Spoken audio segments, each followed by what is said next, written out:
warahmatullahi wabarakatuh. Perkenalkan, saya Donanti Fitriyanti dengan NIM 213111137, Prodi Pendidikan Agama Islam UIN Raden Mas Said Surakarta.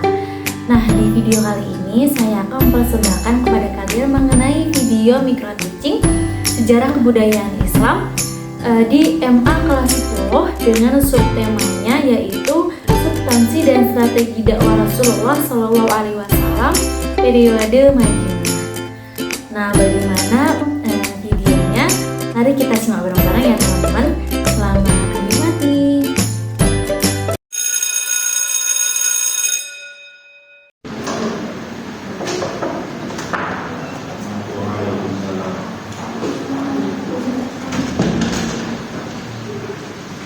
Assalamualaikum anak-anak semua.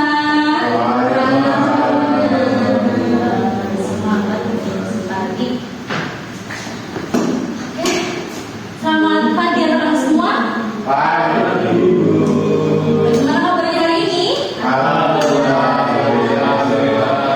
Kalau ibu tanya bagaimana kabarnya hari ini, jawabannya baik, sehat, alhamdulillah, gitu ya. Coba kita cek semua.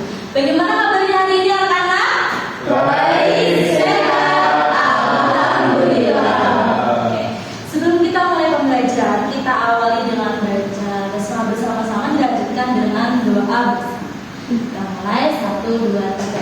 Bismillahirrahmanirrahim. Rabbi zidni ilma warzuqni fahman. Oke. Hari ini anak-anak kita akan melanjutkan materi minggu lalu. Nah, minggu lalu kita tuh udah belajar tentang kondisi masyarakat di Madinah. Nah, di Madinah itu ada 2 suku terbesar. Ada yang tahu suku apa itu? Suku Aus Dan suku Khazraj. Iya benar, suku Aus sama suku Khazraj. Nah, Madinah kita sekarang disiapin sama Mas Rozak. Terima kasih ya Mas Rozak yang udah disiapin. Nah, hari ini kita akan belajar tentang dakwahnya Rasulullah di Madinah. Nah, Madinah itu punya nama lain. Anak-anak, nama lainnya apa? Ada yang tahu? Kalau nama itu motornya ya. Nama lainnya itu Yasrib, benar, Yasrib. Yasrib. Nah, Rasulullah itu hijrah ke Madinah pada tahun ke-14 Kenabian di tanggal 27 Syawal. Nah, ini merupakan perintah langsung dari Allah Subhanahu wa Ta'ala. Nah, kisahnya bagaimana, Bu? Nah, kisahnya itu berita hijrahnya Rasulullah ini ternyata telah terdengar oleh masyarakat Madinah. Nah, waktu itu masyarakat Madinah itu gembira sekali karena mendengar beritanya hijrahnya Rasulullah. Saking gembiranya mereka itu sampai menunggu Rasulullah di Al-Hara. Al-Hara itu sebuah tempat.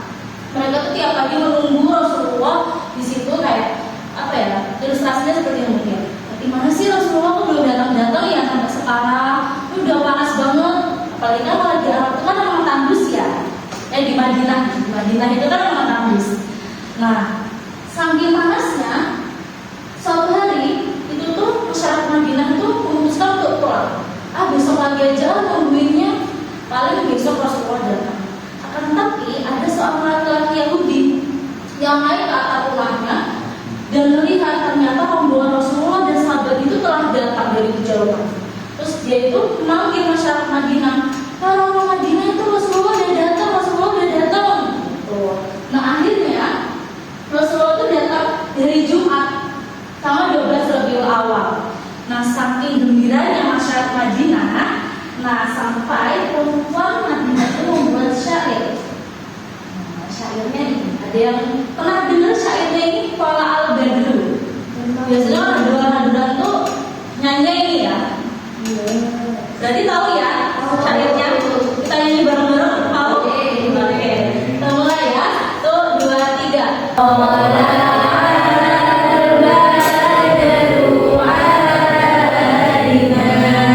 Min saniyati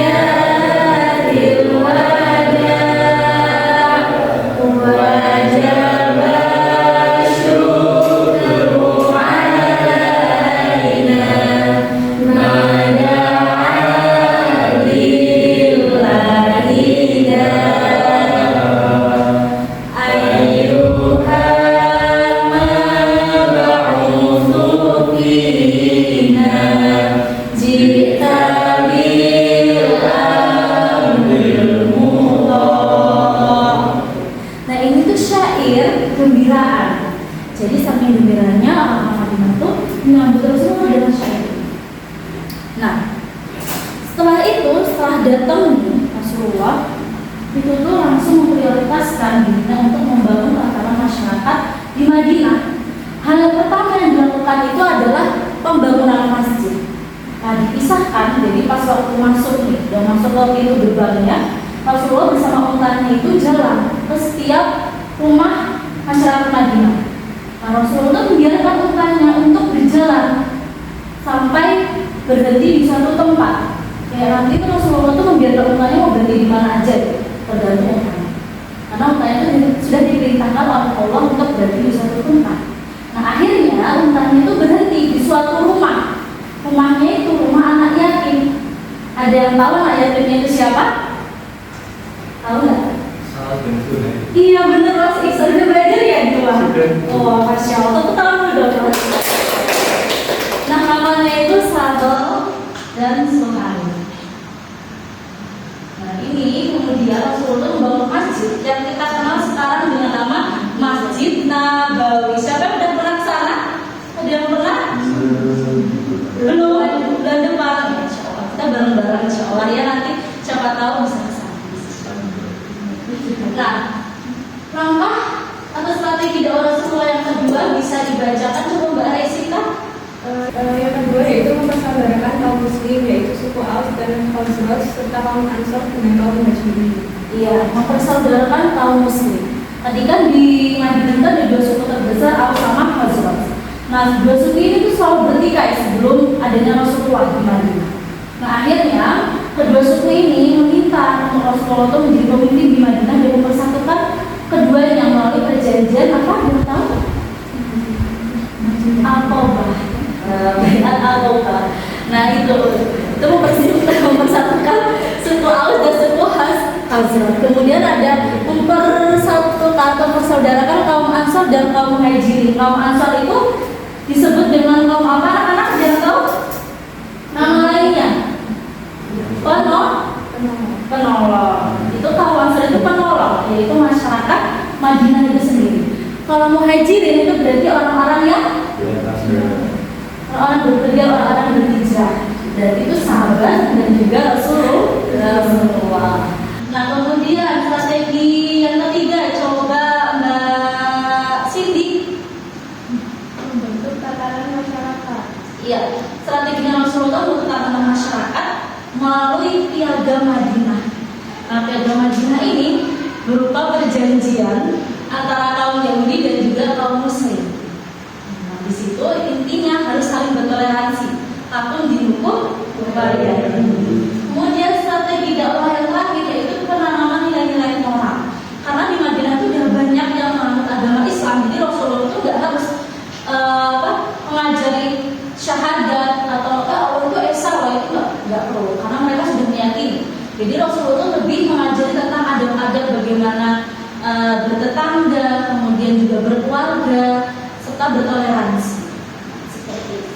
Nah, dari strategi dakwah ini dapat kita ambil hikmah atau substansinya, bahwa Rasulullah itu yang pertama membangun ilmu pembinaan akidah, ibadah dan muamalah tadi, mulai dari penanaman nilai-nilai moral. Kemudian yang kedua adalah menegakkan keadilan dan persamaan derajat, itu melalui Piagam Madinah. Kemudian yang ketiga juga ada pembinaan ukhuwah untuk menyatukan kaum muslim, itu juga bisa melalui Piagam Madinah, serta tadi yang mempersatukan kaum Ansor dan juga Muhajirin. Sampai sini materinya apakah ada yang ditanyakan? Sudah paham? Oke, karena sudah paham ya anak-anak, kita sekarang main kuis untuk mereview materi tadi. Nah, kuisnya ini Ibu bagi dua kelompok. Oh iya, ini udah hadir semua kan anak-anaknya? Apa ada izin? Hadir semua. Kalau hadir berarti pas ya. Ini tiga orang, sini 4 orang apa? Nah, nanti Ibu akan bacakan soal. Nah, nanti kalian jawab dengan menyusun huruf-huruf yang ada di kertas kecilnya itu. Nanti disusun di papan ujiannya. Nanti misalkan yang udah selesai langsung angkat tangan, langsung dijawab.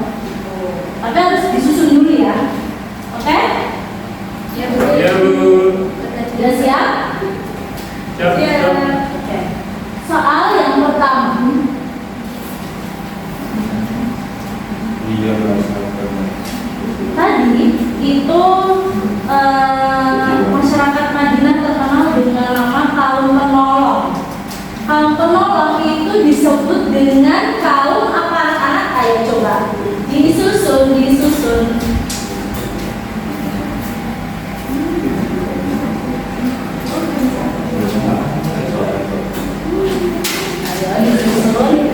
Nanti yang udah angkat tangan sambil diangkat juga papannya. Ayo.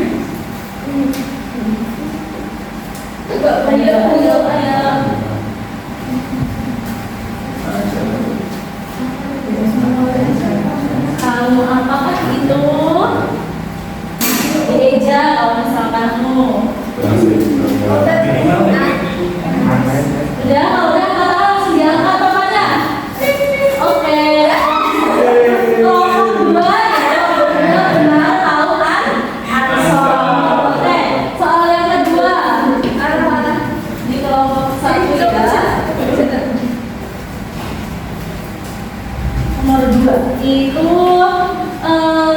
di Madinah ada 2 suku terbesar, namanya suku Khazraj dan satunya lagi suku langsung sudah kelompok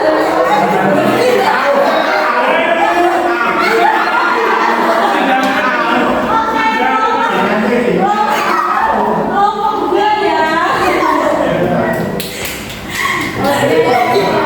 Soalnya cuma 2 aja kalau yang sudah waktunya udah habis itu udah diurangkan ya. Tepuk tangan dulu untuk kelompok 2. Jangan lupa ya dipahami lagi materinya. Untuk tugasnya silakan buat mind map tentang strategi dakwah Rasulullah di Madinah tadi. Sampai sini paham anak-anak? Paham. Oke, karena sudah paham dan juga sudah selesai.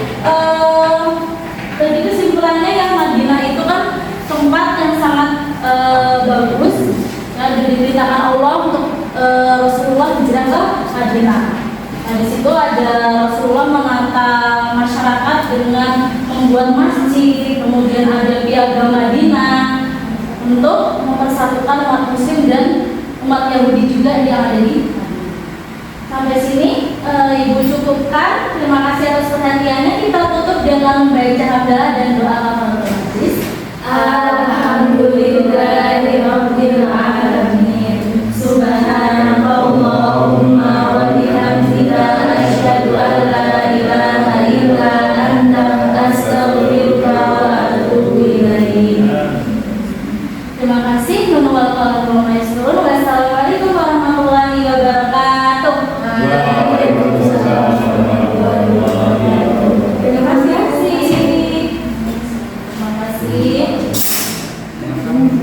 Nanti belajar yang lain yang mana untuk Ibu pamit dulu ya.